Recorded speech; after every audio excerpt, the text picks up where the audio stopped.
Chapter 12. Now Samuel said to all Israel, Indeed, I have heeded your voice in all that you said to me, and have made a king over you. And now here is the king walking before you, and I am old and gray-headed, and look, my sons are with you. I have walked before you from my childhood to this day. Here I am. Witness against me before the Lord and before his anointed. Whose ox have I taken? Or whose donkey have I taken? Or whom have I cheated? Whom have I oppressed? Or from whose hand have I received any bribe with which to blind my eyes? I will restore it to you.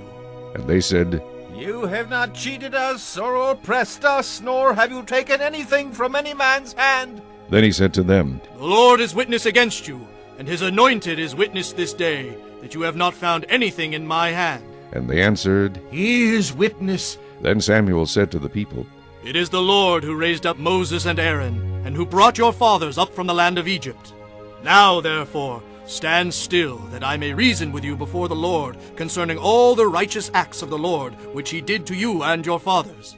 When Jacob had gone into Egypt, and your fathers cried out to the Lord, then the Lord sent Moses and Aaron, who brought your fathers out of Egypt, and made them dwell in this place. And when they forgot the Lord their God, he sold them into the hand of Sisera, commander of the army of Hazor, into the hand of the Philistines, and into the hand of the king of Moab, and they fought against them. Then they cried out to the Lord and said, We have sinned, because we have forsaken the Lord, and served the Baals and Ashtoreths. But now deliver us from the hand of our enemies, and we will serve you. And the Lord sent Jerubbaal, Bedan, Jephthah, and Samuel, and delivered you out of the hand of your enemies on every side, and you dwelt in safety. And when you saw that Nahash, king of the Ammonites, came against you, you said to me, No, but a king shall reign over us, when the Lord your God was your king.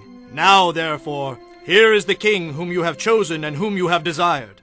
And take note, the Lord has set a king over you.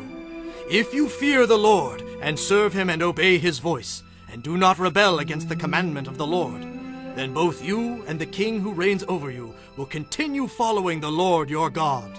However, if you do not obey the voice of the Lord, but rebel against the commandment of the Lord, then the hand of the Lord will be against you as it was against your fathers. Now therefore, stand and see this great thing which the Lord will do before your eyes. Is today not the wheat harvest?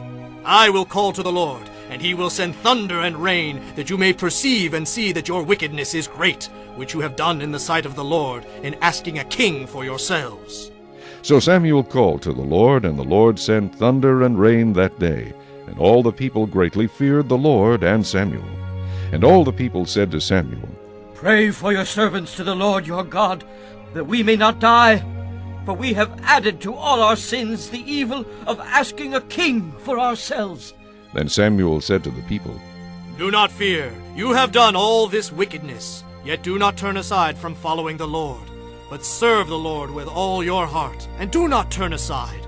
For then you would go after empty things which cannot profit or deliver, for they are nothing. For the Lord will not forsake his people, for his great name's sake, because it has pleased the Lord to make you his people.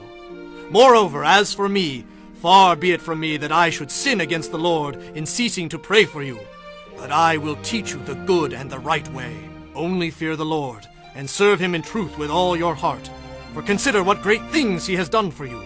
But if you still do wickedly, you shall be swept away, both you and your king.